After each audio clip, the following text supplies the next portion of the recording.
Okay, so placenta. Now what is this thing? So 华语我们就叫做 as 妈妈的那个胎盘。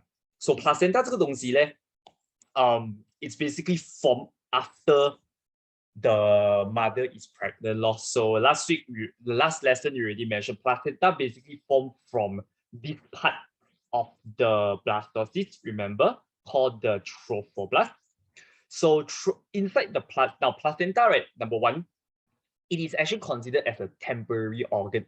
Means when the mother pregnant, that time only got this placenta. After the baby born, no more already. Okay, and here let's straight away go through their function. Okay, now actually placenta, you can see inside here, like, if you look at the structure first, it consists of both the mother and also the baby punya blood vessel. Okay, so you can see here, remember previously we talked about the mother uterus. So basically placenta is like an additional tissue organ that formed at the endometrium there. That's why you can see part of it is made up of the endometrium. Right? Now, then you can see here, right, this is basically the mother's punya blood vessel.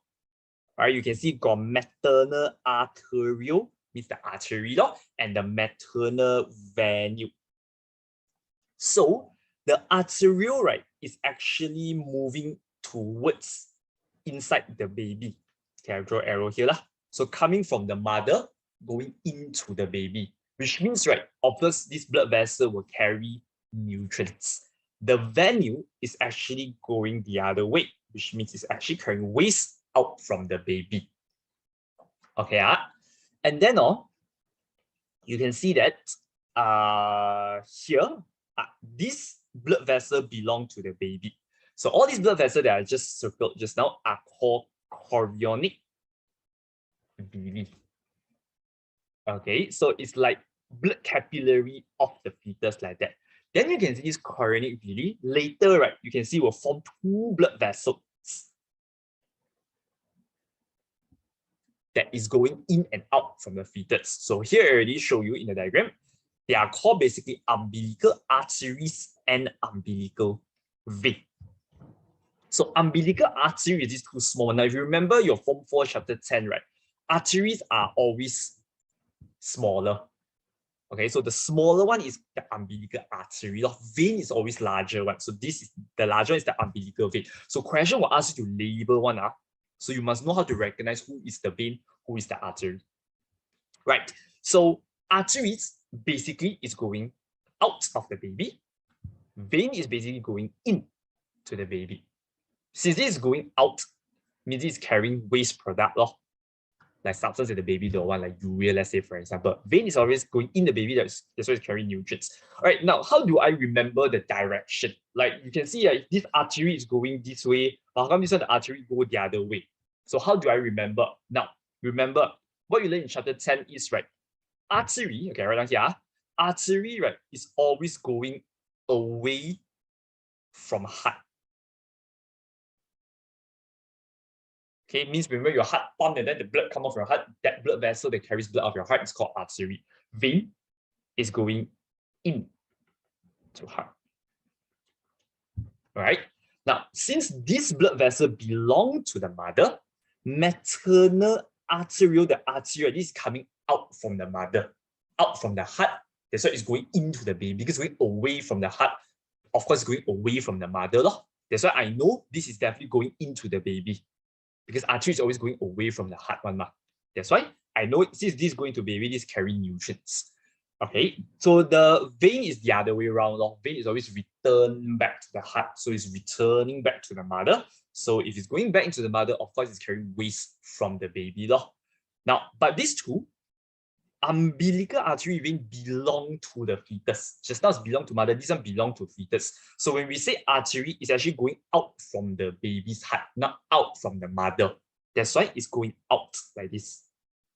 So it's going out, definitely carrying things that I don't want. Vein is going in. Can? Okay, yeah. So you can see this orange color thing. Yeah, so this is basically like, you can see it's like the placenta punya tissue that separate the two blood vessels of the mother and the baby, the fetus. So you can see the blood vessels, they are not joined together.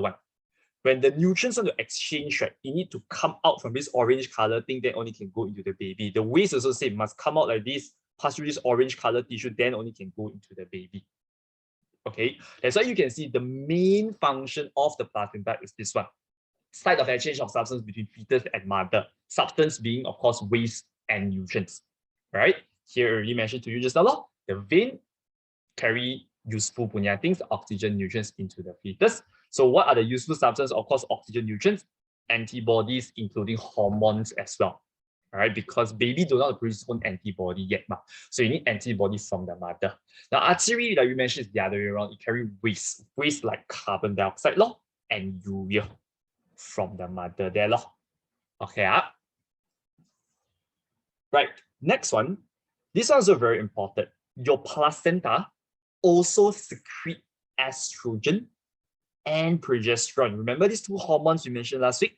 Yeah, so these two hormones is basically related to the endometrium, how to thicken the endometrium. Last week we mentioned was the corpus luteum. Remember during the menstrual cycle, corpus luteum is the one that secretes progesterone to thicken the endometrium. Why I want to thicken the endometrium? Because endometrium is where the baby grows. So remember here's the endometrium, your baby is growing here.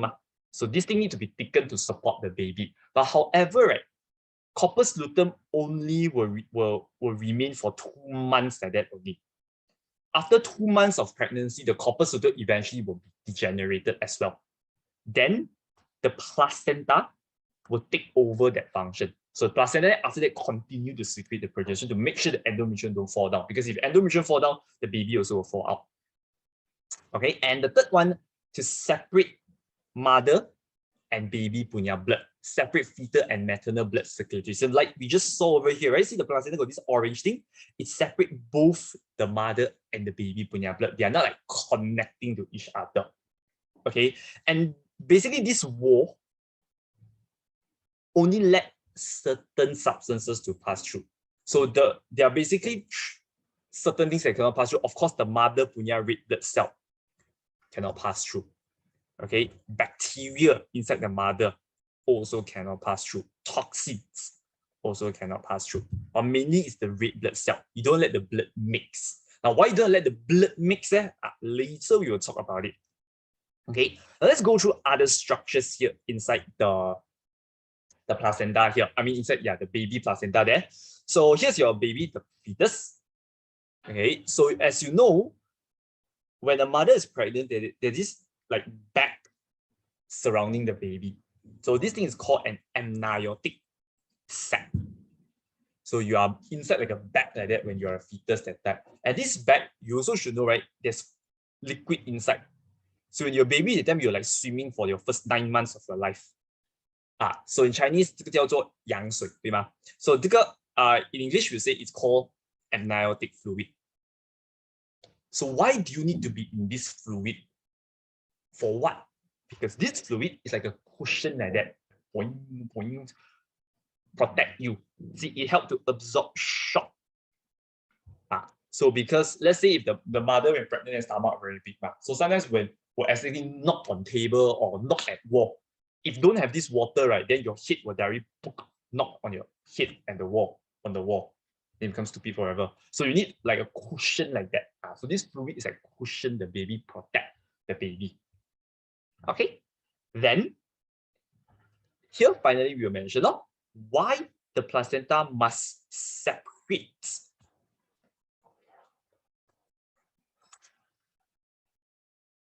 the mother and fetus punya blood. Because number one, you want to prevent mixing of incompatible blood group. Now, this one in how to say genetics, next time we will learn. I mean, not genetics, actually you all know before. You know, right? Blood group A, like who cannot donate to who, right? You know, blood group A and B, so cannot mix one, right? If you're blood group A, you cannot receive blood group B, for example. So mother and baby punya blood group, right, not necessarily is compatible, right? Mother could be A and there's a chance baby also is blood group B. So if their blood mix, like we learned in chapter 10, there will be something called agglutination. Means the blood will clot. Remember? Yeah, so this could happen inside the baby here. If mother blood suddenly comes inside here, then the blood will clot, the baby will die. So that's number one, why you want to prevent the blood from mixing up. And number two, mother is adult, right? Adult, definitely your blood vessel bigger. Baby is just only formed in a human being. The blood vessel is surely very small. So which means, right, mother blood pressure is definitely higher. If these two blood join together, do you think the mother high blood pressure will cause the baby blood vessel to burst? The baby will die, correct? So here, that's why you want to prevent fine blood vessels of fetus from bursting as a result of high blood pressure of your mother. And number three, we already mentioned this. Now you want to prevent harmful bacteria and toxins from entering the fetus because mother, right, got better antibody, better immune system. So maybe those kind of simple bacteria will not harm the mother, but it might be harmful to the baby because baby, remember, got no antibody. Right? Baby is still new to this world. Okay, but however, right, even though we say placenta can prevent a lot of bacteria, harmful substances from mother entering the baby, look at here. However, right, placenta cannot prevent certain substances like drugs. So if mother like to heat up dada, it can pass through the placenta, muscle the baby. That's why mother mother like to take drugs when she's pregnant, they drink alcohol, like to smoke, the baby will be affected because all the substance inside drugs, alcohol, cigarette smoke punya, like nicotine, all those kind of things can pass through placenta. Like sometimes you go see those cigarette punya packaging, or they show those deformed punya baby. This what could happen. And also viruses like HIV, the coronavirus. So remember, virus and bacteria are different. Virus are much more smaller. So let's say if mother have any disease, viral disease, like say COVID, for example, the baby might get it. That's why last time when COVID still new, that time, they got news, they say, or like a mother positive, then the baby they born also positive COVID, because virus very small. They can pass through the placenta also. Okay, so placenta actually very easy one. So placenta usually when you see the questions, right, will be related closely to the next one here, twins. Okay, so how do we get twins? Now, if you forget or you totally don't know, right? Now, last week we mentioned that last lesson, every month the mother only produce one secondary oocyte, right? Every month here are our oogenesis here. Every month you only got one secondary oocyte. Only one sperm can fertilize it to produce one baby. Then why suddenly now I have two babies, got twins? That's what we're going to learn right now. So as you should know already, right, we have two types of twins, right? One that looks exactly the same, called identical twins. And the other one that look like normal siblings, brother, sister, like that, we will call them as non-identical twins. Or there's another term, also we call it as fraternal twins. Okay, now write this down.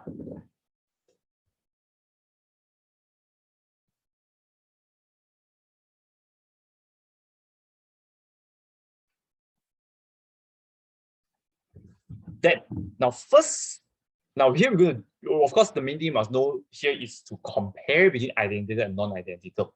So first, we talk about how are they formed first. All right. So identical twins are slightly more common than non-identical. Now you'll get to that later. So first, how are they formed? So identical twins are in the beginning, right? It's like normal baby form like that. You have one ovum, and then you got one sperm come and fertilize it. And then you form one zygote. Now, but somehow mysteriously, for some reason, this zygote will somehow multiply, means mitosis, into two. So as we learn cell division, where one cell mitosis into two, these two cells will be same, right? They have same genetic contents, like copy paste like that photo step. That's why you have two exact same human beings. So we will say one sperm fertilizes one ovum, two, write this down, to form one zygote.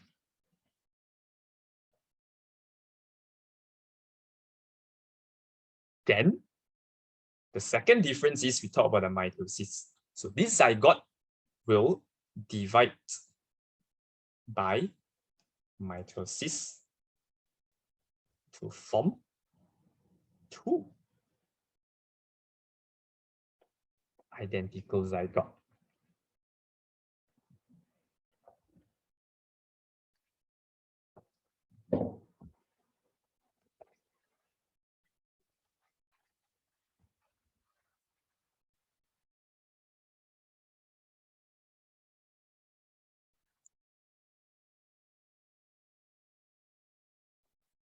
Next, non-identical.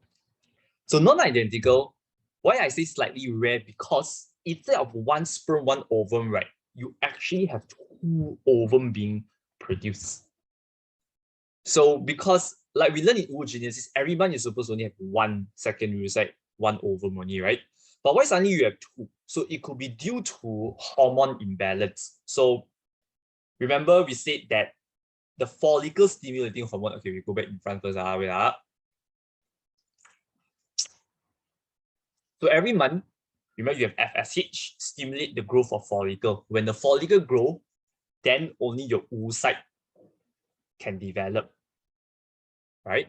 But somehow the mother's body accidentally secrete too much FSH.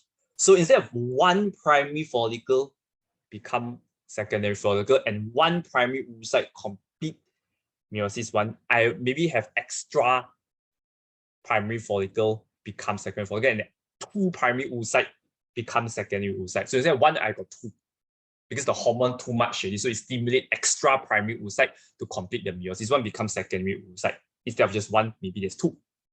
So that's why in the end, it might end up you have two secondary oocyte, two ovum being produced. So because when sperm come into the female body, sperm will come in hundreds of thousands. So when there's two ovum, definitely there's two sperm going to fertilize it. And since there are two sets of gamete, they'll be slightly different. It's just like normal brother, sister like that.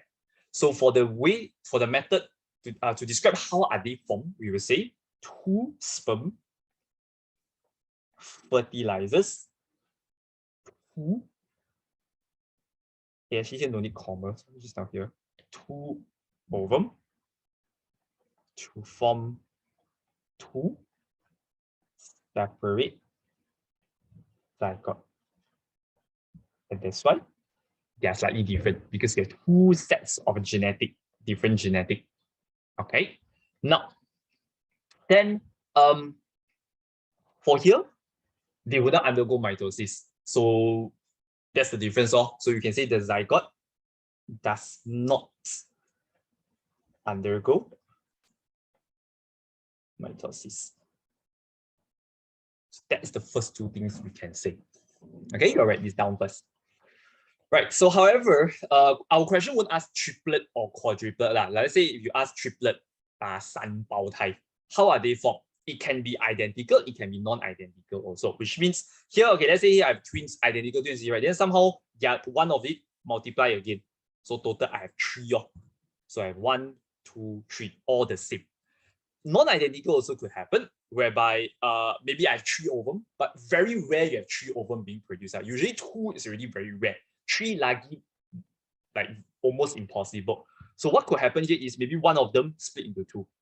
So I got two identical and one completely different. So this is something that also could happen. Yeah, but our syllabus won't ask this one because we only learn twins only. All right, then the remaining difference is basically their characteristics, how they look, what characteristics they have. All right, so number one, we talk about genetic content. So since I form from the same set of sperm and ovum, they'll be exactly the same. So they are genetically identical. Same gene, same DNA, everything. So obviously this one is not genetically identical, or you can say genetically different. Not genetically identical. Yeah, or genetically different also can. And now, if you have same genes, you have same characteristics. What we say as same physical characteristics means your face will be the same, your eyes will be the same, your hair will be the same, your skin will be the same, yeah, and so on. Your blood group also will be the same. Yeah, so these are called physical characteristics. So they have, obviously, you have similar physical characteristics. So these two is actually separate. Okay, so then this one will have different physical characteristics.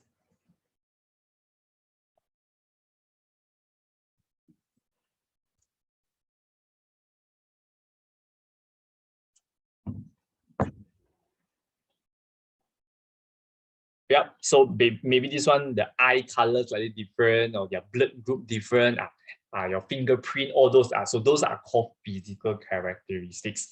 Now, other than that, come on, who can name me one more? What else is different? Besides their characteristics, all that. So you can see the diagram here. What's different also? Lai. Gender, okay, very good. Yes. So for gender, identical, everything is the same, right? So definitely gender must be the same, right? They must be same sex or same gender. But non-identical, right? It can be same, can be different, right? Because you have two different sperm ovum, so can be boy, girl, girl, anything is possible. So basically, they can be same or different. Now, so how the placenta topic can link to this one, right, is because both of them, their placenta are also different. For identical twins, since they form from same zygote, they will actually share the same placenta. Later, I will show you question behind how would this look like. But for this one, they will each fetus has its own placenta.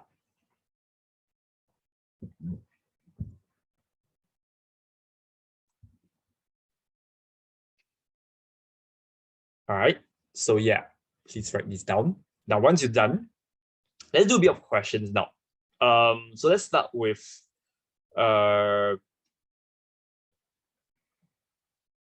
page 26 first, question 10.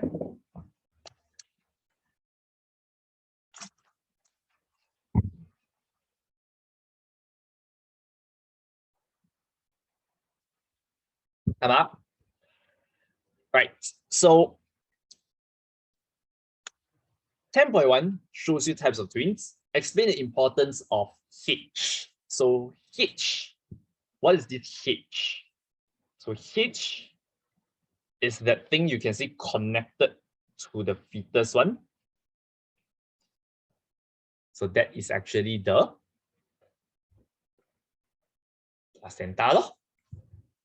Oh, just I forgot to show you one thing inside the notes. Yeah, so the placenta, this is not the placenta, right? How is it connected to the fetus? You can see, okay, just now your umbilical cord, umbilical artery, umbilical vein, right? It's actually inside this thing called the umbilical cord. Yeah, so umbilical cord inside got umbilical artery and vein. So they think they connect to your stomach there, that one when you baby that time. Yeah, so that's called umbilical cord. Inside got umbilical artery, umbilical vein. All right, so let's come back here. So yeah, this thing is basically the placenta. So you can see what I meant just now. Shared placenta has its own placenta, right? So based on what I said just now, which twin is which? R is which twin? R 是哪一个 twin? Which twin? R. R is the non-identical fraternal one. Yes, exactly. So because they have own placenta, you can see, right? Own placenta connected to the fetus. So this is your fraternal, or you can say non-identical. And this one you can see one placenta got two umbilical cord connect. Then this one is your identical. So that's how they look like lah. Just now in front don't have diagram. So here I show you lah. So explain the importance of each. So importance of placenta, number one. So basically is what we mentioned just now lor. So number one, of course, what they do. Okay, come guys, try to give me placenta what they do. Number one, the most important one, of course, they go in and out. Yes, they exchange substances. So you can say sites of exchange of substances, which basically is your nutrient and waste law between mother and fetus.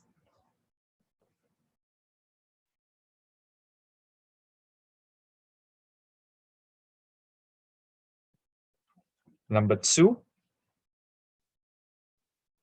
now I want you to remember this also.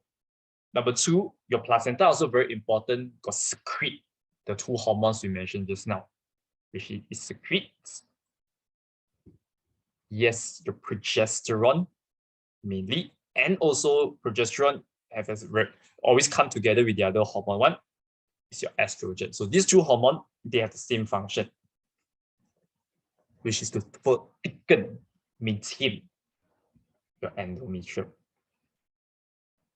Because without them secreting this hormone, the whole endometrium will fall down. Then this is called miscarriage or 流产 endometrium. Yeah, acts as endocrine gland, correct? So yeah, this is what it does as an endocrine gland. And finally, of course, it also separate what? The blood, yes. Okay, don't just say blood, we say separate the fetus and mother's blood circulatory system. So I show you that just now, right? The blood not connected one, yeah, so that's what you have to say. Then since you want 4 marks, right, then you explain why you want to separate them. So we mentioned 3 reasons, right? Of course, number one, you're going to let the incompatible blood group, blood group A, B, the A, B, O, and so on. Then also you got other reasons. Okay, then so since if you know fraternal and identical, these two are fraternal identical already, right? Then you should know how to state the difference already, which is what we wrote already just now. Okay. Yeah, so this one you can say, yeah, you want to prevent mixing of incompatible blood because you want to prevent agglutination, you want to prevent toxin to come in, you want to prevent baby blood vessel from bursting. Yeah, anyone you choose also can. Okay. All right, next one. This one very common. They like to ask twins. They say twin S are identical twins raised by 2 different adopted families. When they are adults, they have twins S have different body size. So adopted means they have been 领养 by 2个不同的家庭. And then now they have different body size. Let's say maybe one skinny, one very fat. How do I explain this? They are identical twins, right? They're supposed to be the same. Why the different size? Okay, we can say correct, different nutrient intake. Now, different nutrient intake, that one's actually under the explanation. But what factor is this called? So our body size, you say affected by what factor? So there are 2 factors that causes what we call as variation, causes it to be different. Different genetical, no. They are same genetic. They are identical twins. But why are they identical twins but they have different sites? So you cannot say different gene, they have same gene. Yeah, so in fact, correct, this is called environmental factor. So what caused us to be different? There are these 2 main factors, which we'll learn in Form 5 genetics next time. Okay, we have something called environmental factor and genetic factor. So certain characteristics in your body, like your blood group, maybe let's say your eye color, your thumbprint, all these are affected by genetic. Like you're born, basically genetic factor, right? You're born with it, you cannot change. So environmental factor is like weight law, height law. Now, but environmental factor punya characteristics, right? They are also affected by genetic. Just that your day-to-day activity can further change it. But like, let's say my parents are both tall, but let's say I'm very lazy, I don't like to exercise, I don't like to move. So maybe I won't be as tall as I actually can be. So if I exercise more, I can grow even taller. Something like that. So weight, this one no need to say lah. Weight, you eat, exercise, skinny law, eat healthy. If you eat a lot, are very lazy, always sleep, sleep, then become fat law. So number one, we can say this: weight, body size are affected by environmental factor.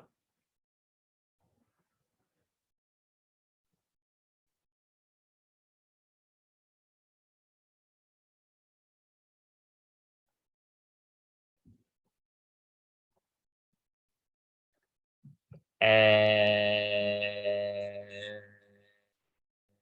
then you can say both twins explain or might have. So example of environmental factor is your food, daily activities might have different diet and lifestyle, which of course can affect your weight.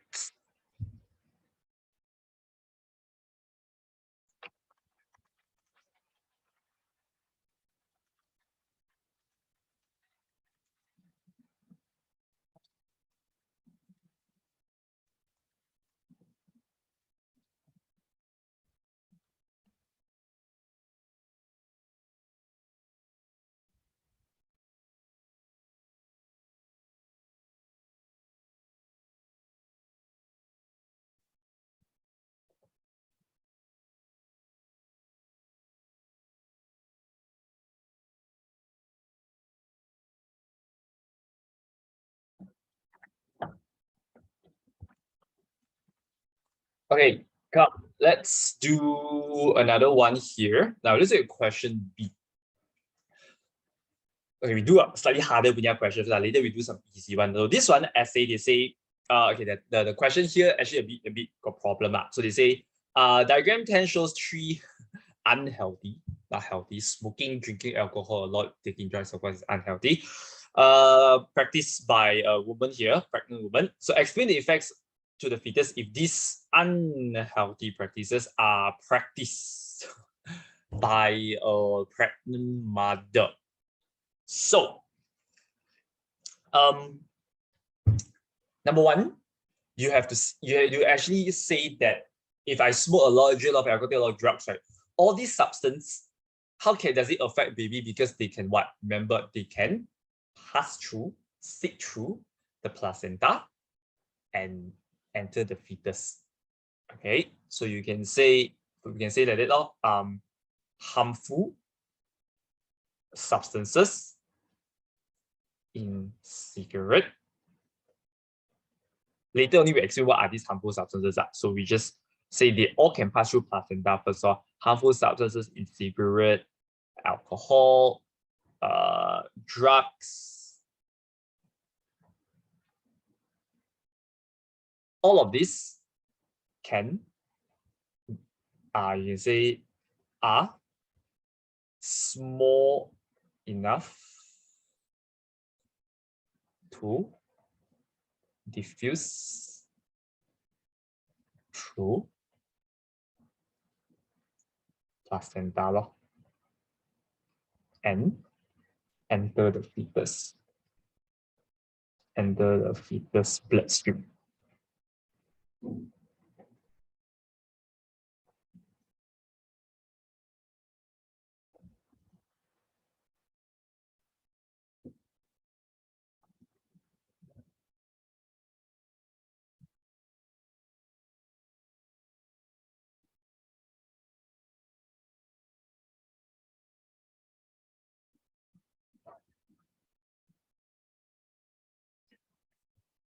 Then You have to explain one by one. No? So for example, cigarette, okay, I write all the examples here because the space is a bit small. So we can start by saying nicotine in cigarette. So okay, nicotine, what does it cause to the fetus? Okay, besides we always say nicotine cause addiction, right? But the baby addict to cigarette. So what nicotine can do to the baby? How does it affect the fetus punya health? What can we say there? Affect heart. We say, okay, not really heart lah, but we can say nicotine maybe affect like the brain or brain damage. Okay, we also can say cause cancer. These are basically nicotine punya effects. So we can say nicotine. You can say harmful substances in cigarettes such as nicotine can cause brain damage in fetus. Yeah, so for cigarette mainly we'll talk about nicotine, cause cancer. Might also cause problems in development, in growth. So all this eventually could lead to either miscarriage or premature birth. Premature means the baby born maybe 2 months earlier. Yeah, which could lead to a lot of problems as well. So you can say eventually lead to either miscarriage or premature birth. So actually alcohol and drugs very similar as well. Yeah, so alcohol basically also we can say cause miscarriage, brain problems and all, brain damage. Drugs also the same. Yeah. So those are basically the effects of. Okay. Right.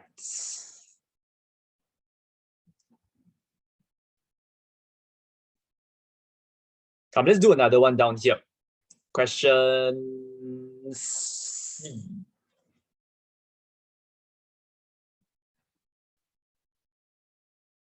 Diagram 10.3 shows fertility problem. So fertility problem means got problem with your reproductive system that make you cannot have baby. So could be male punya reproductive system problem or could be female as well. Okay, so they really show you the problem, the fertility problem that they have here. So for the male, right, you can see the sperm very little. Okay, this the left-hand side one is normal sperm count, the right-hand side is low sperm count. Then they show you the mother, they say uterus is weak.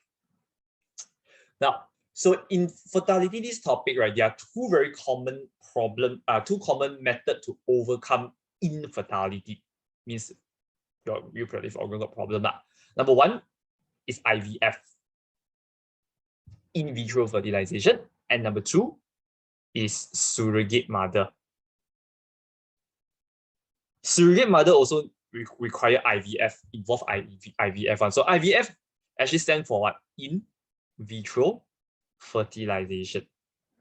So for example, right, for this one, since the sperm too low, let's say they have sexual intercourse and then the sperm too little, it means before the sperm reach here, all will die already.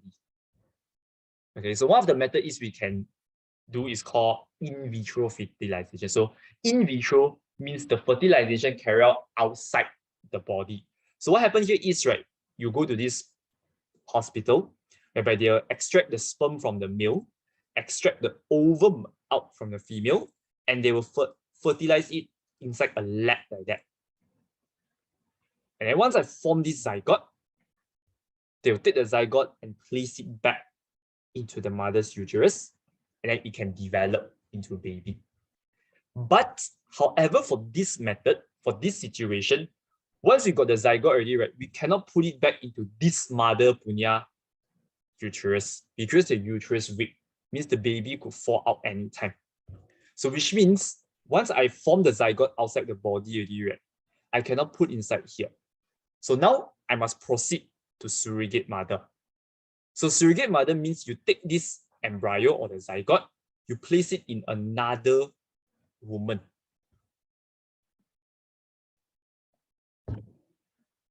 Punya uterus. So this mother, this woman is called a surrogate mother, means she helped this couple to pregnant the baby. But however, after the baby born already, right, the baby is not this woman punya child, because the baby is made up of this father and this mother punya ovum.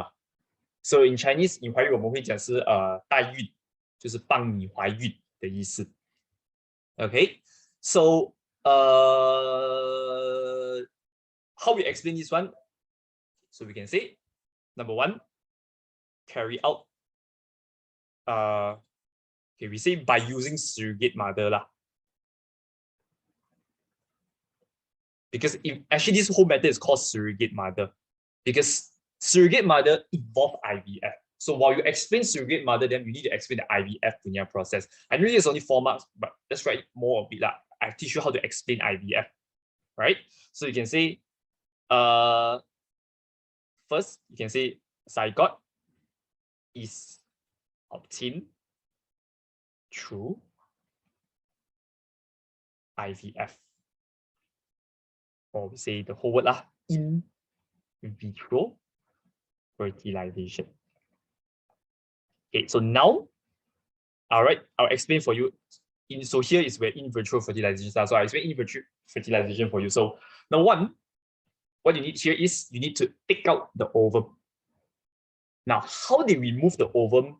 If they need to use a special tube, a special like scope like that, whereby they chuchuk inside the ovary, and then they will like suck the ovum out. Okay, so this thing is a very specific tool called a laparoscopy. But how do you extract sperm from guy? Guy actually can make the sperm come out by themselves. Okay, this one you all know one. So that's why we don't have to specifically take out the sperm from the male. Male can do themselves, but female different. So now we say a laparoscopy, which is that thing just now I mentioned, is used to extract the ovum from, okay, we leave space here lah, from mother's ovary.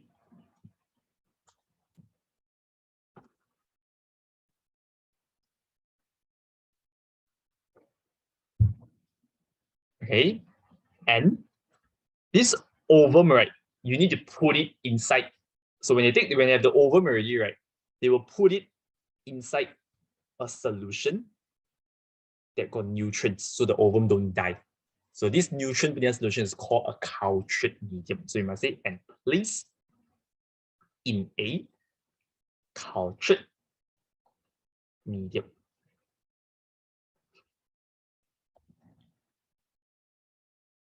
We say in a petri dish containing cultured medium lah. Yeah, so if we say in a petri dish containing cultured medium, then the father punya sperm will be put inside here, and then fertilization occur lor. So we say sperm from father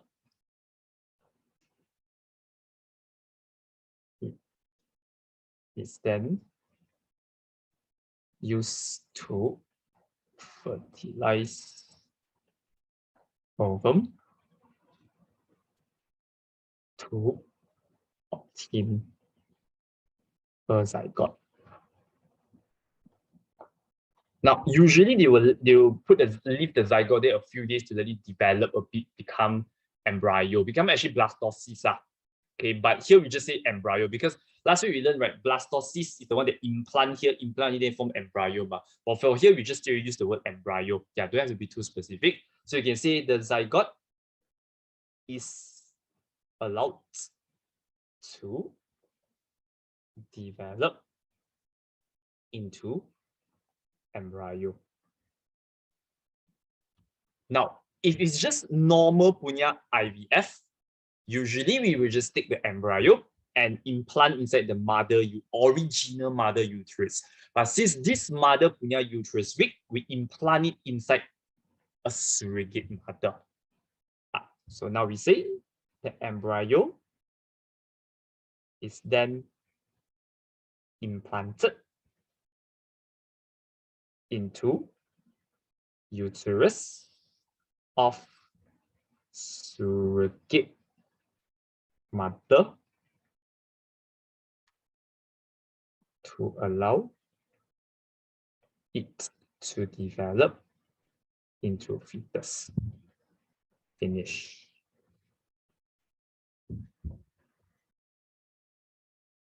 So if this one is just explains in vitro fertilization, or let's say this mother uterus is okay, normal, right? Only the last point will be different. Implant it into the uterus of mother, not surrogate mother. Then of course, if IVF, you don't have to mention this side, you start from here. Can? Yeah, so write this.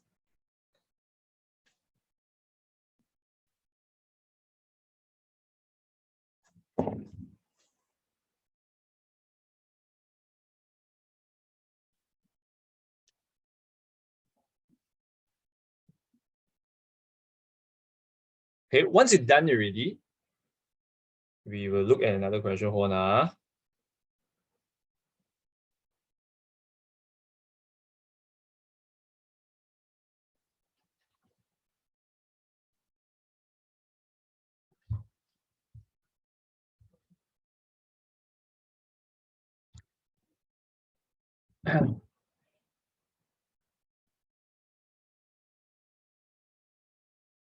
So you look at this question here.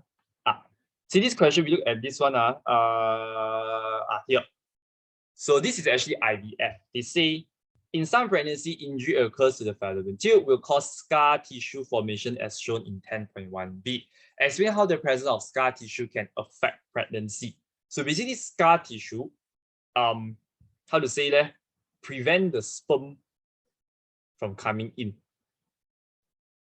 And besides that, even though sperm can come in, right, the zygote fertilized already, right, cannot move towards the endometrium to implant. So for this question, they ask you how does it affect pregnancy? Means of course cannot fertilize, and also number two, zygote cannot move, cannot implant, cannot carry implantation at the endometrium. Then we look at this question, they say one method that could help overcome. So the overcome punya method, basically we explain the IVF that we mentioned just now. Same explanation, just the way they ask different only. Okay, ma? Okay, right, come. So now let's do a bit of structure. Okay, before sorry, we do one last essay, but it's a very easy one. Come, page 31.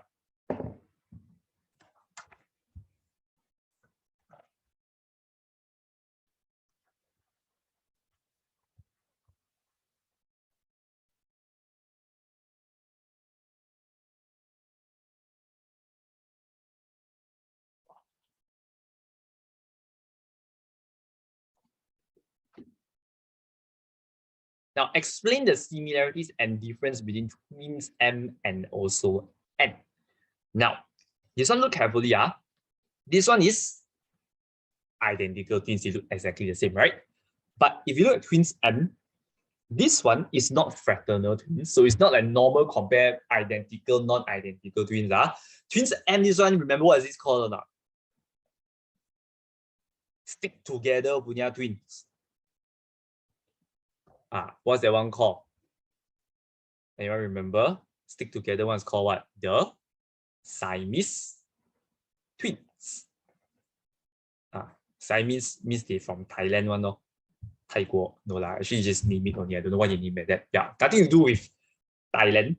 So, Siamese twins, right? If you think about it, they are actually what kind of twins? They are actually identical twins. So what actually happened here is because when the zygote supposed to mitosis that time, they didn't split properly. So you just split halfway, then suddenly got mistake and just stop. And then from there, they just develop into two humans. And then they have body parts stuck together. So for this question, they want similarities and difference. right? So for similarities, right, you can just mention anything regarding identical twins with their characteristics. So for example, like we wrote just now in front here, you can say both are genetically identical. Both have similar physical characteristics. Both are same gender. Both share same placenta. So you can mention any of this. Correct one. Okay. Then twins N. I mean, for difference, what can we say leh? So difference actually there are two. Yeah, I write the difference. Yeah, because similarities you all know already, so it means you also settle.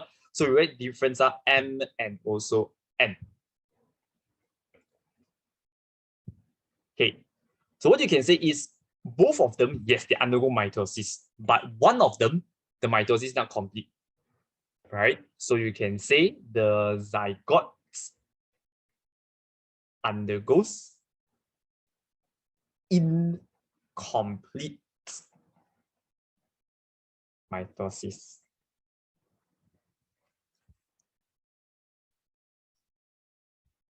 This one, zygote undergoes complete mitosis. So,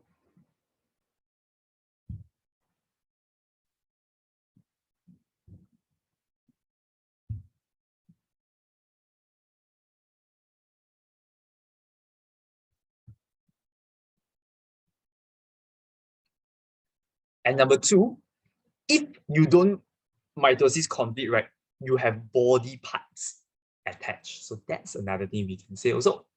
Has body parts attached. Of course, this one does not have body parts attached. Okay, that one you write yourself.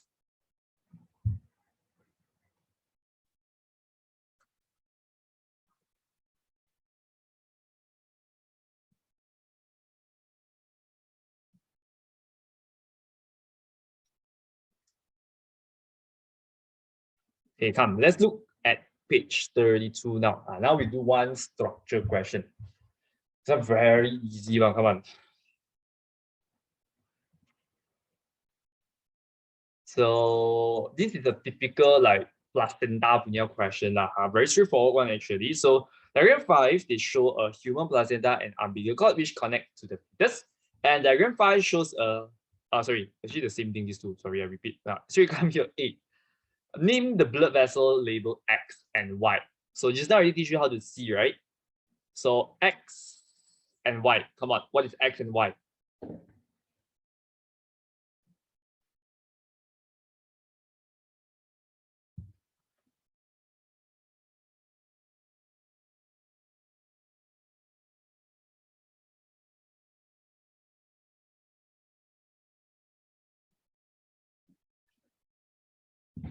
What's X and Y? Hello, Adrian, where have you been?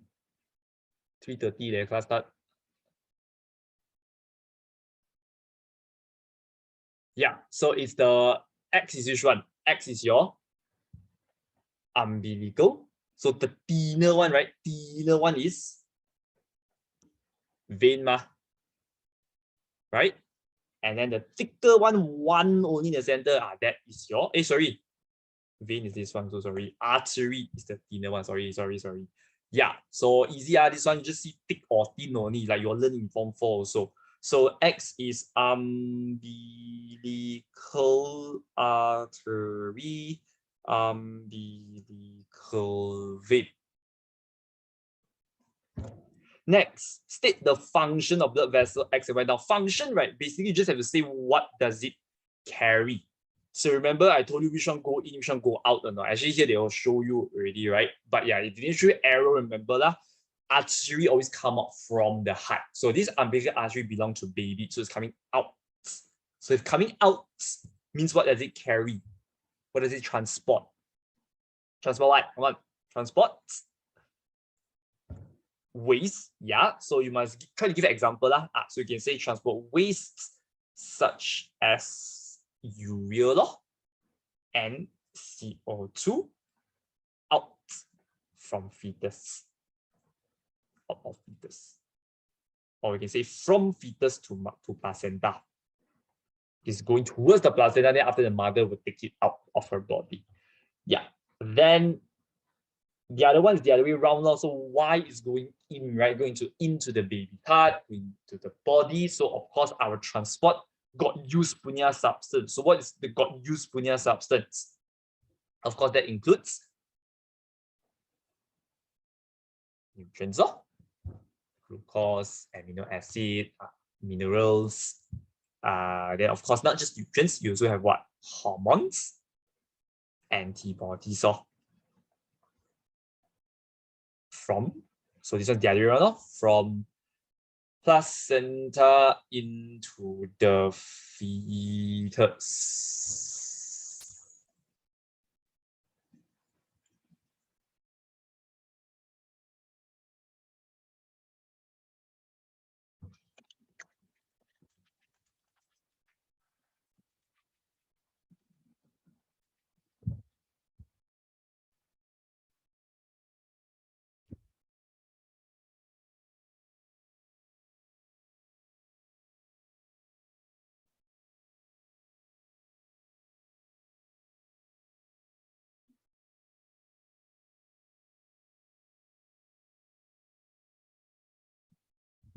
Next, co-adaptation of the placenta, which enable rapid exchange of materials between mother and the fetus blood. Now, this one we didn't talk about it. Okay, so rapid exchange of materials between mother and blood. So what is the adaptation? So it's like asking just now here.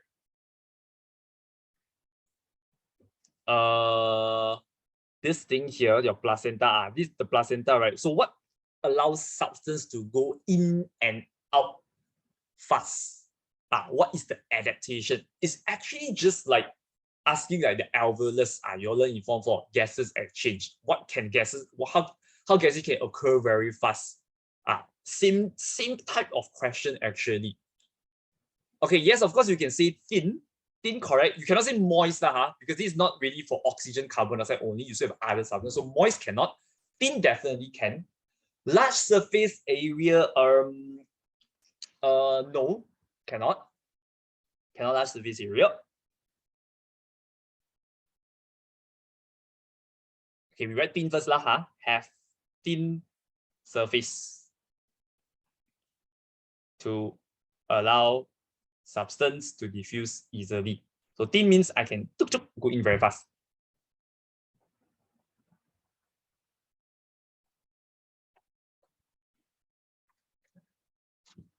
Okay, I have to write this first. So large surface area, no, cannot. Now let's go back to the diagram here. Now what you can write here is you have, now there are two more things you can say actually. Number one, you can talk about the chorionic villi. The chorionic villi, there are many of them, a lot. It's not just like one or two, there are millions of them. Okay, and the mother here, you have also large network of blood capillaries. So your blood capillaries are net like that, network. So if your network means you provide larger surface area, but you cannot just say larger surface area. If you want to say larger surface area, you have to say what causes a large surface area. Because I have network of blood capillary, or because I have a lot of chorionic villi, then large surface area. So large surface area, that's how you explain. Okay, so we can say have numerous chorionic villi. You also can say have large network of blood capillary.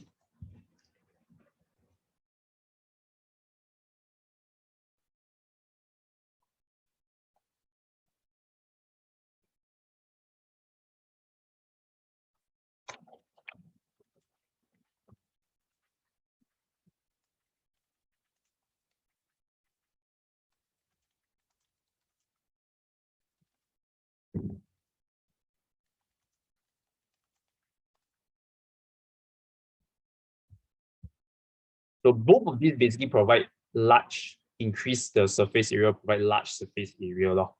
So this can provide larger surface area.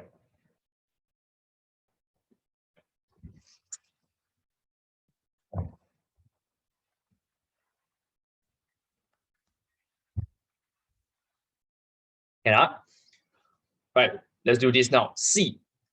2 reasons why fetus need a separate circulatory system from his mother. So just now we also talked about it, right? Number one, mainly because you don't want mother blood, baby blood to mix together, because baby and mother punya blood group could be totally different, totally not compatible. So number one, we say is to prevent mixing of incompatible blood group between mother and fetus.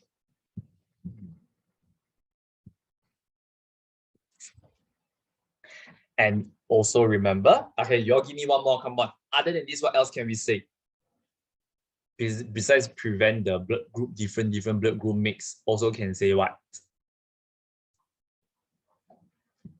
Avoid a bacteria enter. Okay, yes, you can say, because mother body also a lot of like those bacteria, even though it's not harmful to the mother, but could be harmful to the baby, right? So yeah, you can say prevent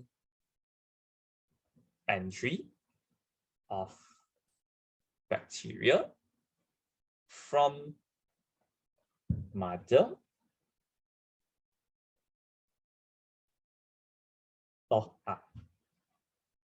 into fetus.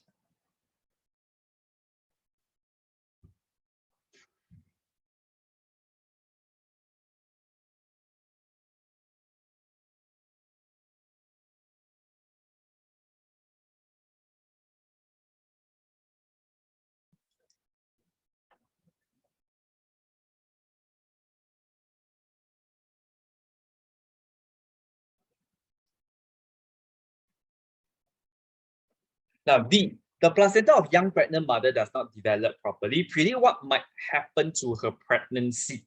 So if no placenta, what happened to her pregnancy? Of course, the pregnancy can continue or not if no placenta. Of course, cannot, right? We know placenta, very important. Yeah, Inhui correct also. This one you want to say prevent the blood vessel from rupturing. Yeah, also get okay, right. This one also that's number 3. You can say prevent the fine blood vessel of fetus from bursting, because remember, mother's blood pressure is very high, right? Adult compared to baby, of course, high lah. The next, this one we just say no placenta, of course, no pregnancy, right? So when when pregnancy halfway stop, what will happen? So we can say this is of course called miscarriage. Then you got to explain, like, why no placenta, then will miscarriage? What placenta do that is so important for pregnancy? That without placenta, the pregnancy will stop. So what does placenta do? Quite a lot of things, right? Which I think we already mentioned here. Or we didn't mention here this question, but the previous one we did, right? Yeah. Number one, of course, you provide the progesterone, estrogen. Got these two hormones, then only your wall can remain. That's number one. Without that, of course, the wall fall down, the baby die. And of course, placenta is also for what?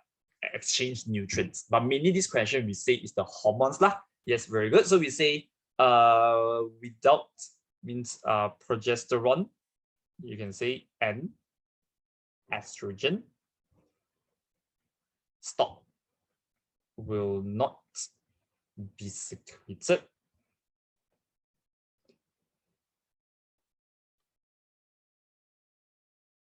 So therefore, the endometrium breaks down.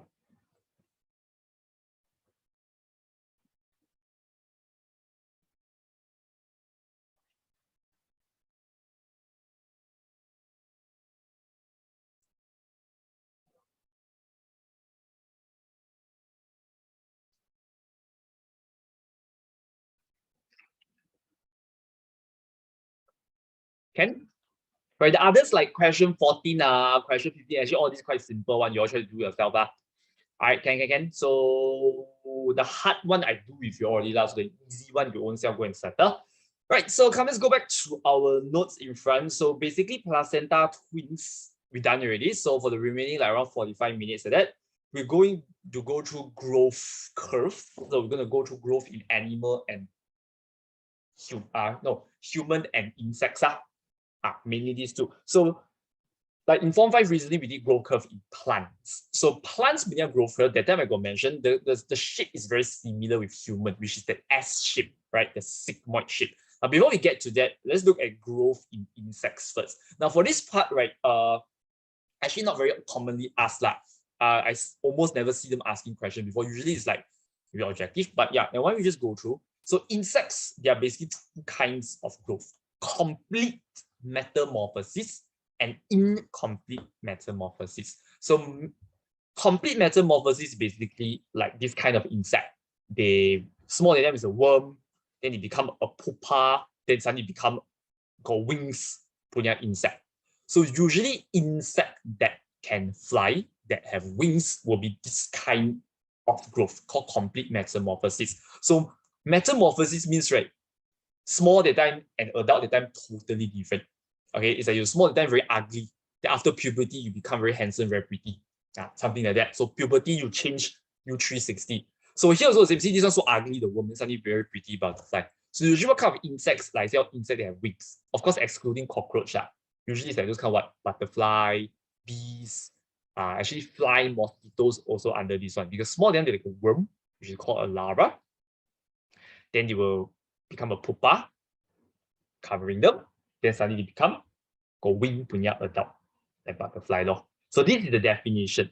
Now this one question would ask you but just to let you know, that basically it involves a huge change in body structure, like you can see here, through cell division and differentiation.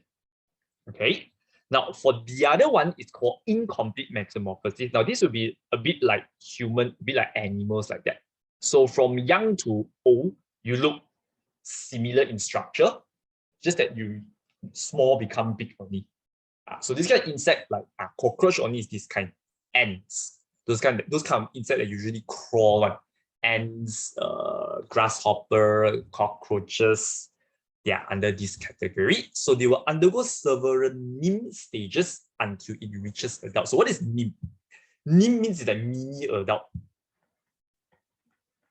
Like your baby that time, you're basically like a NIM like that. So when you grow big already, then you're an adult. So it's small, then big. Right? So let's briefly go through the similarities difference. So similarities both occur from egg, both involve mitosis. Now for the first difference, from diagram here also you can see already, it's basically their growth stages, 4 compared to 3. So you can say has 4 growth stages, has 3 growth stages.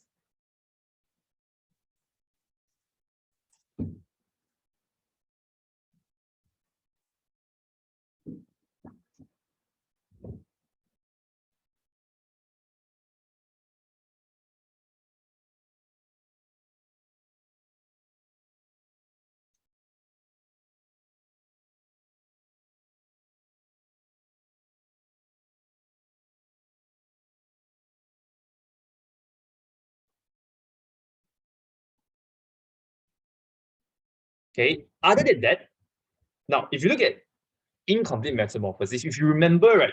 Now remember or not, how they from small become big. This kind of insect, right? They need to continuously do this thing to become bigger and bigger and bigger and bigger. Right? Unlike human, they don't grow like normal like that. Right?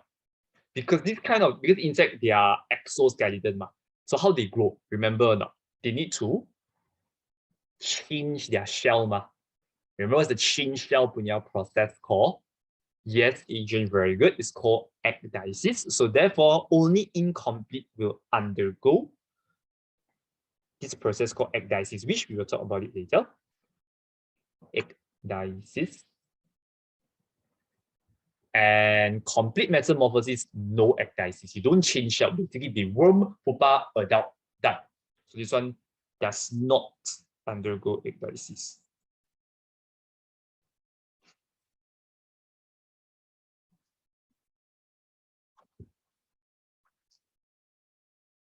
And lastly, we talk about this one. So this one, they form this a pupa. This one, tada. So forms a pupa, does not form a pupa.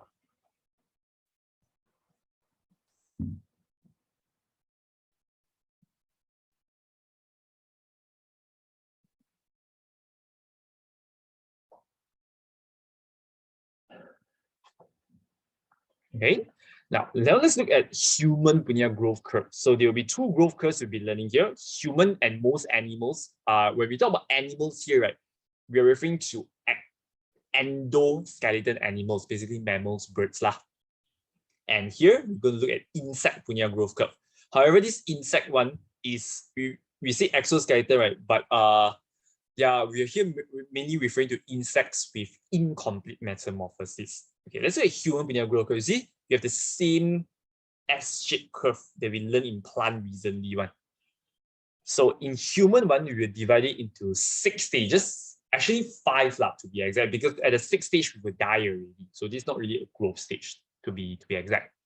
So the first one, the first stage, right, is basically maybe around 0 to 1 years old. So basically when you're baby that time. So during this stage, your growth actually is considered quite slow because when you're born that time, our body focus more on adapt to surrounding. So your body will say, oh, the surrounding is how this and that, I need to adapt first. Then later only they focus on growth. So 0 to 1 years old, you grow actually considered slow. So this stage, if you forget already, it's actually called lag phase. Just remember like computer lag like that. So computer lag means what? Very slow, right? Now your growth also like lag like that, very slow. So how do you explain that?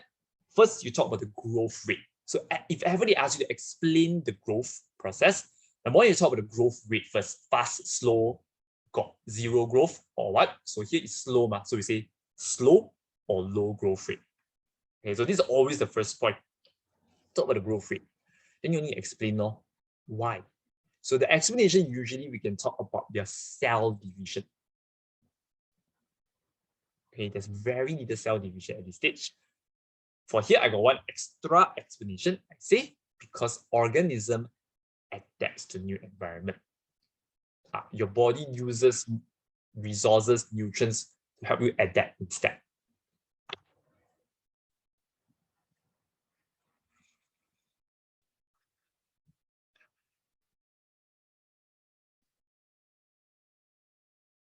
Okay, the next one, done already this one. The next one, it's basically your entire childhood, your 童年. Maybe after 1 year old, 2 to maybe around like 10, 11 years old like that. Okay, I say right, 12 lah. So usually here you grow very fast. Like you remember in primary school, 小学的时候, every year also you change new shoe, new shirt, because your feet and your size grow very fast. Exactly the same here. So this is what we call as exponential growth phase. Like you learn in advanced the graph. Exponential means the graph increasingly proportional, linearly proportional, something like that lah. Okay. So here the growth rate is the fastest in your entire life. So we say it's the fastest growth rate.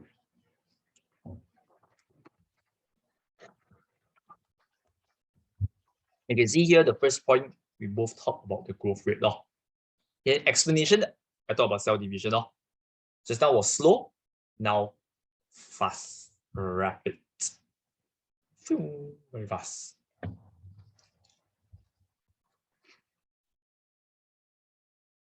Okay. Now number 3 is where okay, write this one first. So number 3 is whereby you all are at right now. It's basically after puberty, right after puberty. So this is usually depending on gender. Usually girl reach here faster, guys slightly later, but generally it's around 13 to like 17, 18 years old like that. Some maybe stop 16, some 17, some 18, depending on your luck. Okay, so if now your is like what, form 5 already, right? If you're lucky, maybe you still can go 1-2 more cm. Go 1 or 2 more cm actually considered a lot already during this age. Usually you stop growing already. So yeah, what is this stage called? It's actually called stationary phase.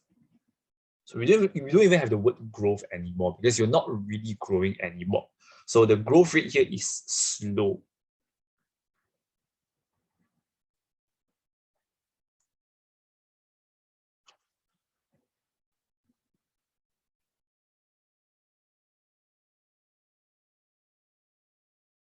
Now, why you grow slow here? Because now we also talk about cell division, but here we don't say cell division slow. It's a bit like repeating what happened at first stage. So we'll say because most cells have reached maximum size.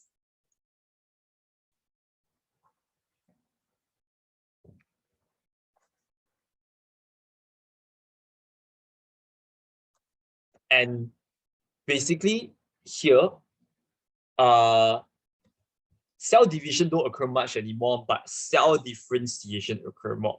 So cell differentiation means it's a process of forming specific specialized cells. So here, cell differentiation occur more.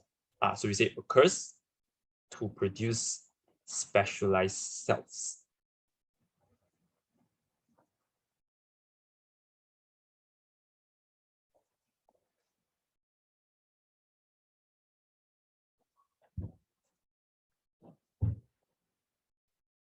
Can?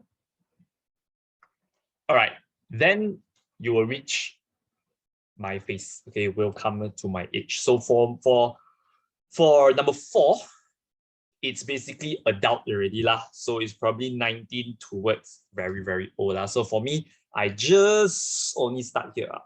Just start not long only, ahead of you all a little bit only, not very far.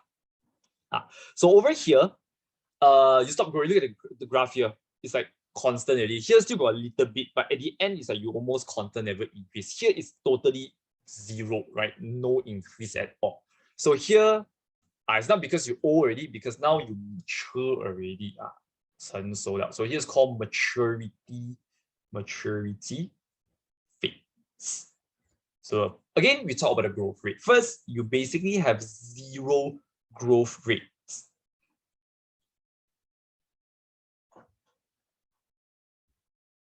The reason being is because you already reach maturity.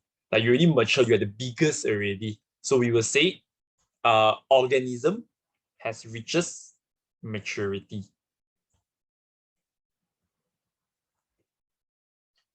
Oh, actually, I talk about cell division first. Okay, never mind. So here also you can talk about cell division. Now here, it's not mean that you have 0 cell division. You still have cell division, but cell division only occur to replace damaged or dead cell. It's like when you fall down, the cell die out, there only got cell division. When you start it up, the cell die, there only got cell division. So here we say cell division only occurs to replace dead cells. Yeah, so you won't have excessive cell division for you to produce more cell to grow, unlike last time. Yeah, so sadly, we don't grow big anymore.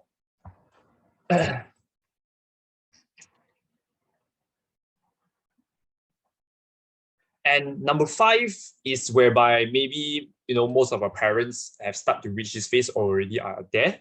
So the last one, we call it as, you can basically old age. You can see you start to go down already, the graph. All right, so this is called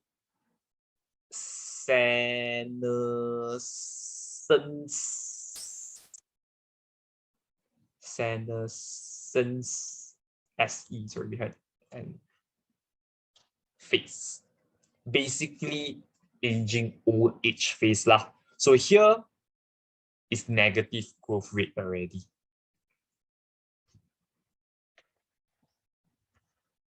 Now, what happens here is not like you become baby again. Now, negative growth rate is because when you grow old, number 1, you have low metabolism. Means the ability of your body, like we talk about in bones this week in class. So when your metabolism low, generally you don't really absorb nutrients very well anymore. You don't really repair your body very well anymore. So your muscle, bones all start to degenerate. That's why you get thinner and maybe even shorter also. So this is basically what happened. Aging occurs. So you can say muscle tissues and bones start to degenerate. That's why you start to have a lot of disease, a lot of problem will happen. Yeah, basically aging occurs.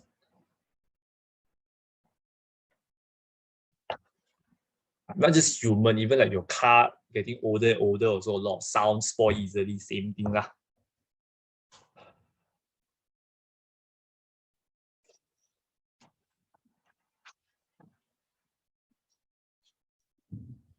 Then the next one, we look at page 12. So now we look at another growth curve. So the one just now was called sigmoid growth curve, remember? We also mentioned it in SECMA. So for this one now, it's called intermittent growth curve. Oh, we haven't finished here yet. So yeah, in the end, you will die. Okay, at the end, your body just very old, very weak, then you die.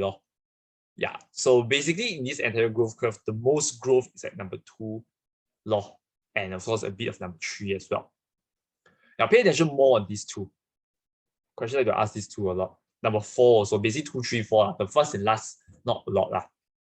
Okay, now the next one, intermittent growth curve, which is basically exoskeleton, typically the incomplete metamorphosis one. Now, even crab, your seafood like crab, prawns, all those, right? They also the same type of growth over here. So basically, their growth curve, right, you can see it's like a staircase. And basically, it's just like what? 0, then got growth, 0, growth, 0, growth. So basically, the entire growth is just 2 things repeating from start to end, which is number 1, insta, where you have no growth at all. And then X is that just now we say they change their shell, they come out from their old shell and grow. So X is basically just now we mentioned already, the change shell process, ecdysis. So this is all you have to explain. What happened at insta, what happened at ecdysis. So let's look at insta. So they ask you here, explain what happens at insta. So basically you can see at insta, what happens? No growth, right? So there will be a period of time they don't grow, and then there will be a period of time they suddenly grow a lot. And then you just keep repeating these two only. So insta, you basically can say 0 growth rate. Now, why? Anyone remember what's the reason or not? Why there'll be a time where they don't grow? What happens here actually? It's because their growth, what is stopping their growth? There's something that's limiting their growth actually. It's not actually they don't want to grow, but there's something stopping it. It's actually because of the shell. Yes, their exoskeleton, right? They have shell. So their shell actually cannot change, cannot increase in size. So we will say their growth is hindered. Hindered means it is stopped, it is prevented by the hard exoskeleton.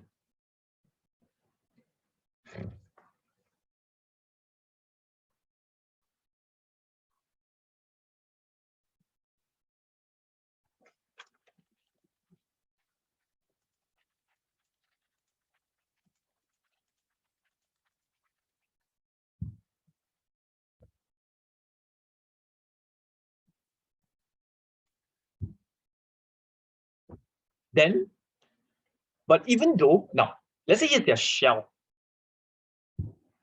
Okay, you can see that when I measure their body length, they throughout a specific period of time, they don't grow. That's what happened in start, right? But inside them, right, their meat, right, it's still undergoing cell division. They are still growing, means I slowly cell division, I'm still getting bigger and bigger as time passes. So if you measure their weight, they are actually growing. But usually we take their length. So we consider 0 growth. So we look at their size from the outside. Yeah, so what you can see here is actually mitosis actually occurs and the insect actually increases in mass.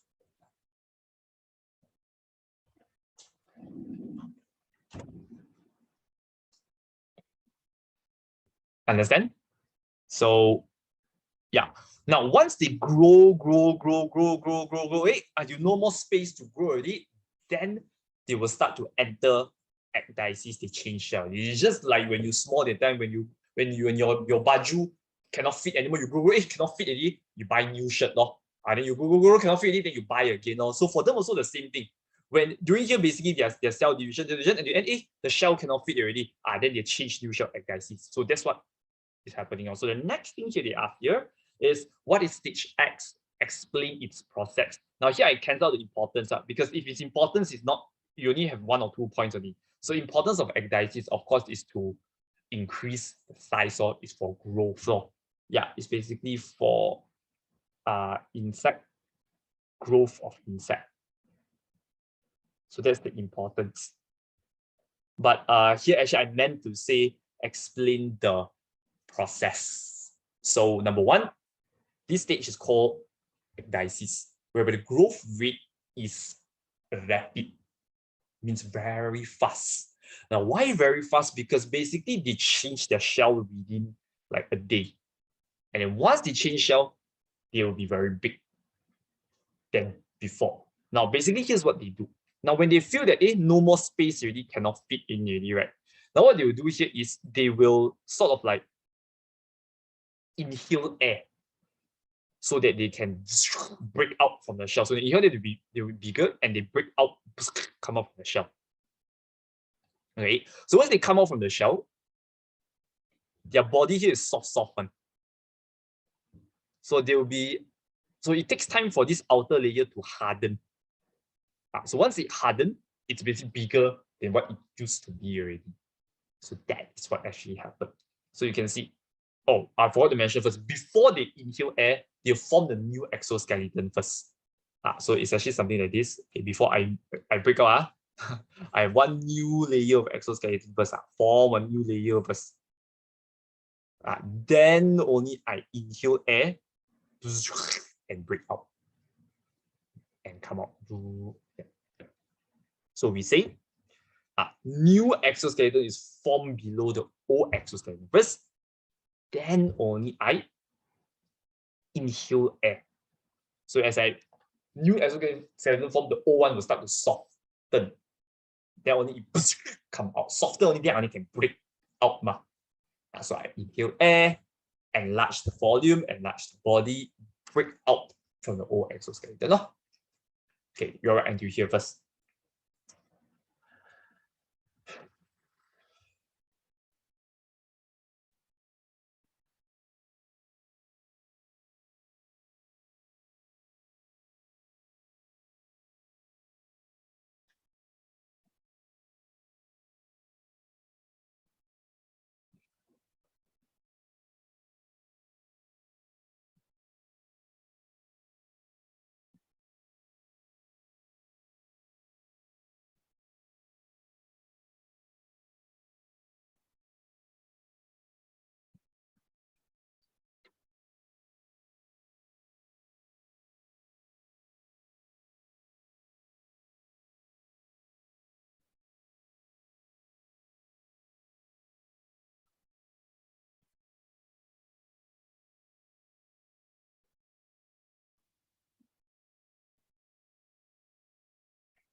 Okay, now once I break out from the old skeleton already, like I said just now, this new exoskeleton is still very soft. So what it needs to do means it needs to wait for it to be hardened up. So it takes time for it to harden. So it will then now the body will absorb nutrients. The nutrients will be absorbed to make this skeleton, new exoskeleton harden. How old skeleton soften? Oh, it's just like how the body, right, will start to like absorb nutrients from the old exoskeleton. This is actually nothing much one. Yeah, so basically like okay, before they come out, right? Before they come out, right? Yeah, the old exoskeleton will basically absorb nutrients from here. So basically this old one will start to soften. Then it will inhale air, and then therefore I can break out from it. Okay, so once I come out, the new exoskeleton is still soft because it's still newly formed. So it takes a while to harden. So let me show you a video. Video come.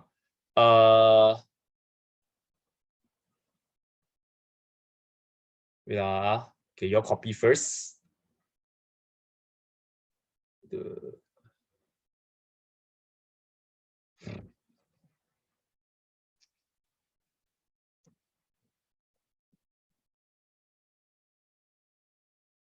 Where is it really?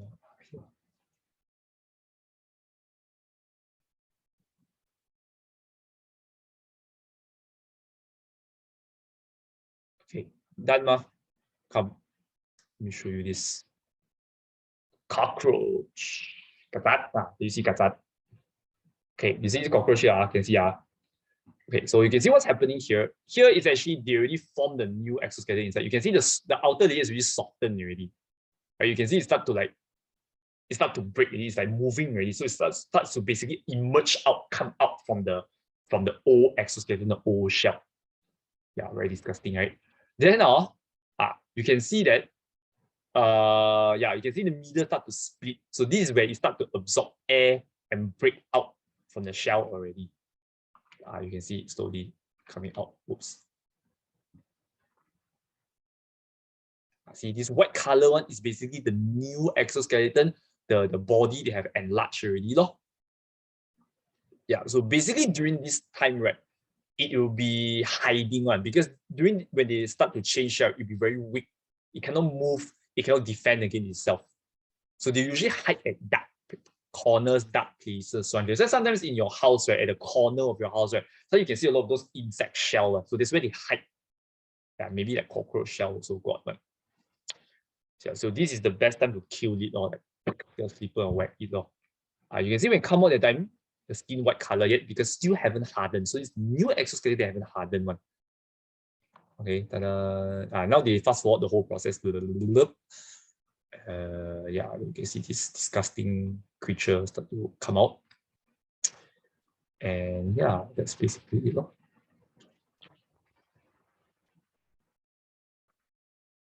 So you can come out, right? It's slightly bigger than the original body one.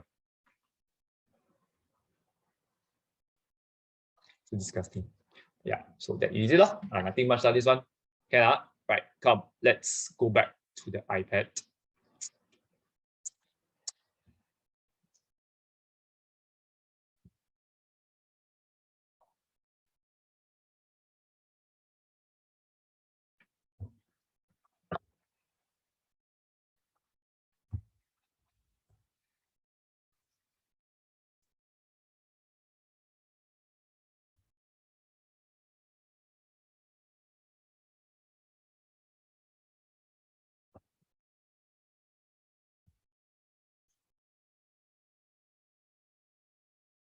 Okay, done copying. Those who finish faster, faster. Done already, done already.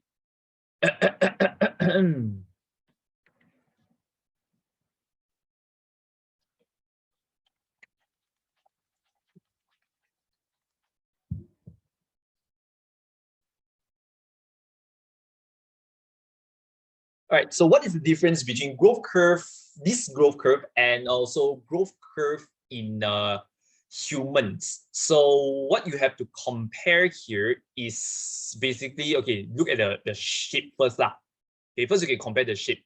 So basically human one is called what? Human one just now we say already, it's called sigmoid, correct? So yeah, we can talk about the sigmoid law. So you can say growth curve, the shape first growth curve in human is a sigmoid shape,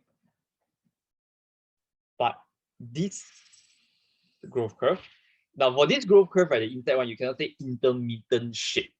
Intermittent is the name. Now, for human, right, sigmoid is the name, and the shape also is called sigmoid because S shape. But this one, you could use the word staircase. But this growth curve is a series of staircase. Means it's like a repetitive punya staircase shape like that.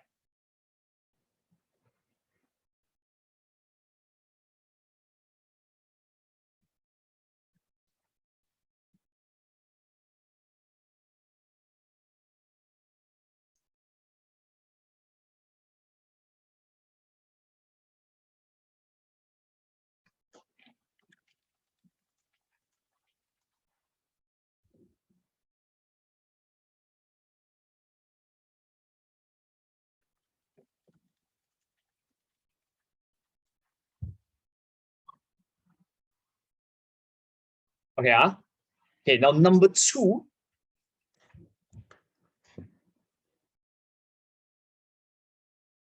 We can talk about the growth process. So for human one, right? Okay, the human one, right? It is actually continuous one, never stop one. It's like you grow, grow, grow, grow, grow, grow, grow, grow. But insect is like grow, stop, grow, stop, grow, stop, like that, right? So therefore, this one how we can say that? We can say the human growth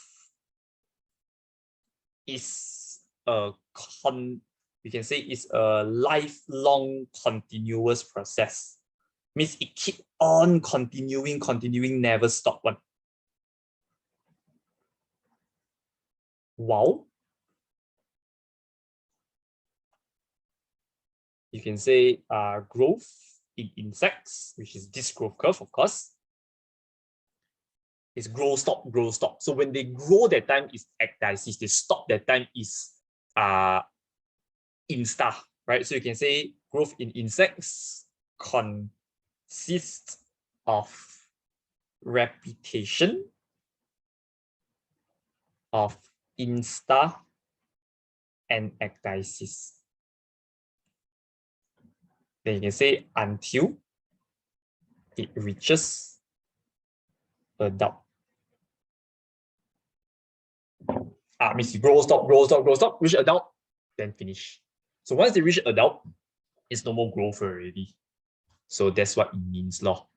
So the first one easier, lor, just compare the shape. Sigmoid series of staircase. And the other one basically compare the growth process. Human one is lifelong, continuous, never stop one.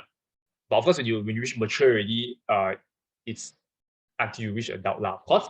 Then here is insta, repetition of insta and ecdysis law. So that's how we explain the insect one. Okay, so let's do just a few more questions here, then that's it already. So this part actually not too important lah, but we also need to do a few questions. Come, let's go to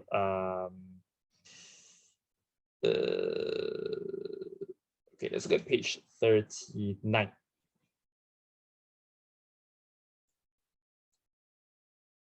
This one here, question 18.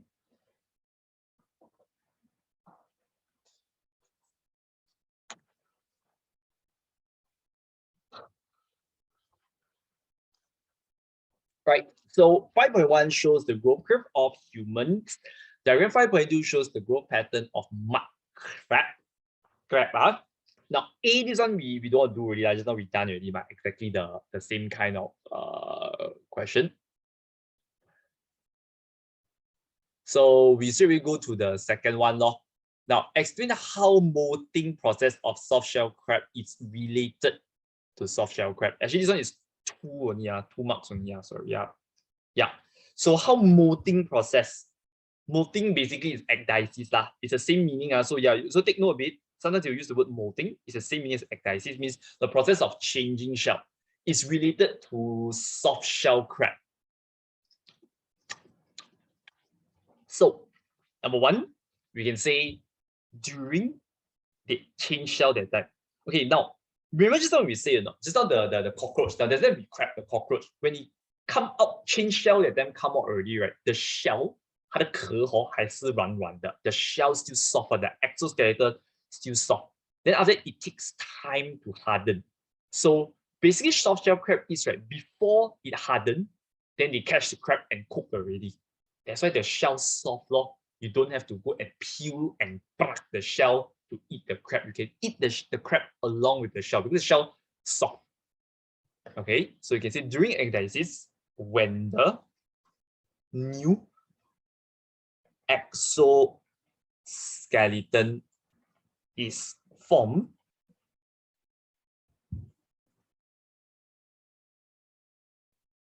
when the new exoskeleton is formed, it will be still soft. So before the new exoskeleton, this is actually a legit question. I didn't create this question myself. I actually saw this question, don't know which where I find it, I can remember, it's some state paper one. Yeah, before the new exoskeleton hardens, then you can say, oh, the crab is consumed. Ta-da! That's where you get those kind of Japanese restaurants kind of soft shell crab. Oh.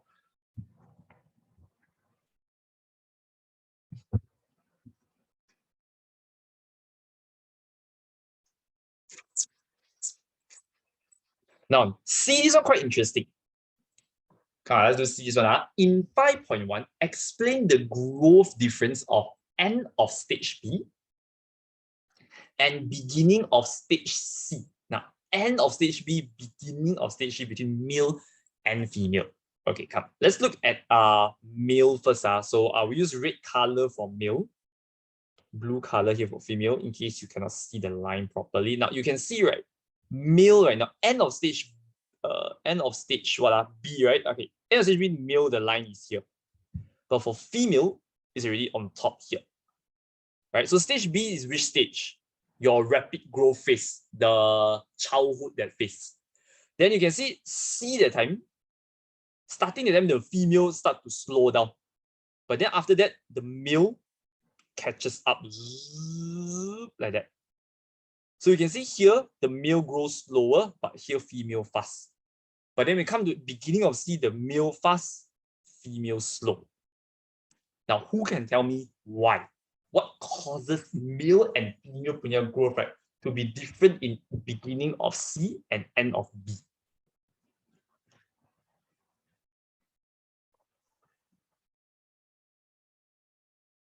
Know the reason or not? Puberty, okay, Sinhui, very good. Inhui, hormone, hormone actually related to puberty. So, okay, puberty is our main thing. How is it different? We all know, right? Girls, puberty earlier or male puberty earlier. So based on the graph here, obviously, who earlier? Female ma, girl ma. Girl reach puberty earlier than guys one. Usually girls earliest, usually it's around somewhere 10 years old, also got, usually it's around 11, 12, but guys usually it's slightly later, 13, 12, 13, 14, like that one, depending. That's why you can see at the end of your rapid growth phase, like the girls suddenly grow faster because they hit puberty earlier. So let's explain end of B first here. So what we can say is, you can say, we talk about the growth first. Remember, before you explain, you talk about the difference first. Told you many times already. So we can say the growth of female is faster than male at the end of stage B. The reason? Very simple, because female reaches puberty earlier than male.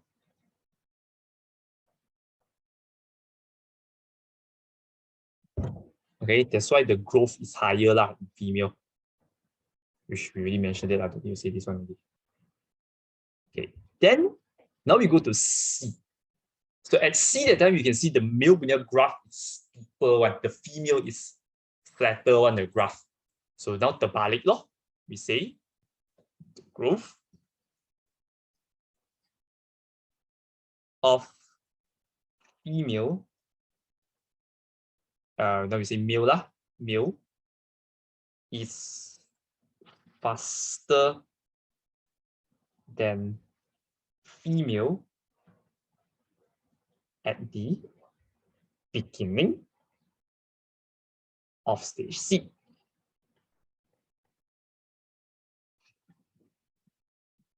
So now it's the opposite, because during here, you can say male has just begun puberty, right? Well, by now, female is like towards the end already, they stop growing. So guys are at around 15 years old, guys also you can grow one, but girls usually around there, they stop already one.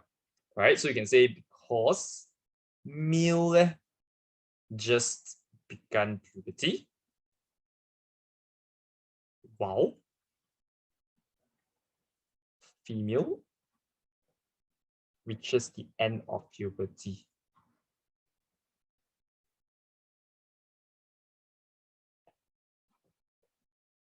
But depending lah, usually or some it's not at that age specific. Some people later, some people earlier one. Like some guys I see or 11, 12 years old, okay, it's grow very tall already. But last time when I was studying, some guys like even 16, 17, then only puberty also got one. Like suddenly you become very tall. So yeah, it depends on. But girls usually is like earlier than guys one, definitely. Okay, let's do a little bit more lah, huh? Then done already. So we look at this one, the butterfly one, metamorphosis one.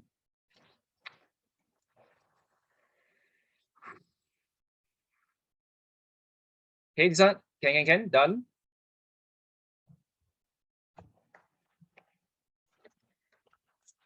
So diagram below shows the growth of butterfly. What is the type of growth carried out by butterfly? Now, if you say what type of growth, very obviously they're comparing this insect with the other insect, the grasshopper, cockroach, those kind that can change shell one. So this one don't change shell one, it's like worm, pupa, adult. This one is called, what's it called? Like got 360-degree changes, 它有360度改变的. What is it called? Complete. Complete what? Metamorphosis. So that is what they want. Okay, complete or incomplete. So as you describe the growth stated, you basically just talk about the growth stages.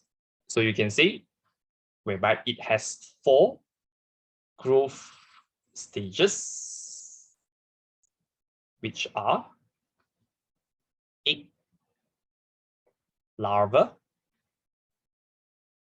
pupa, and adult. So for describe their growth, right, it's just actually like that only, that simple. Got 4, the egg become larva, larva become pupa, pupa become adult.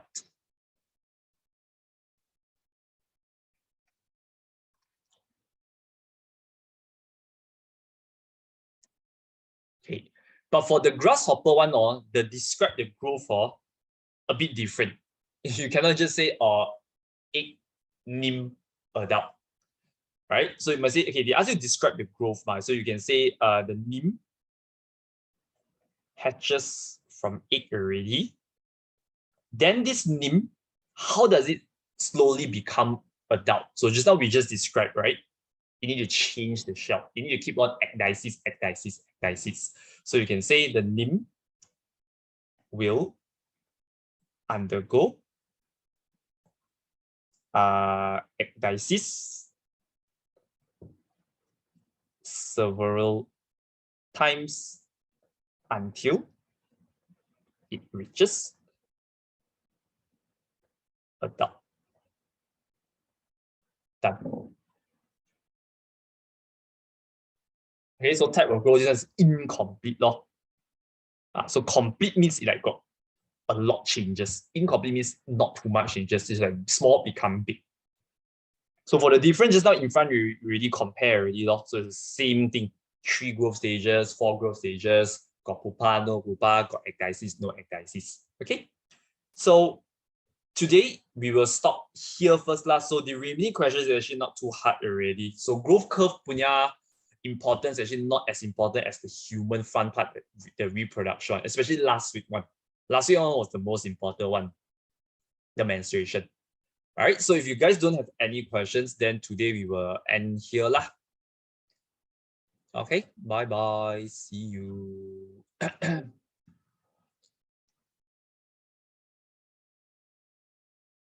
Bye-bye.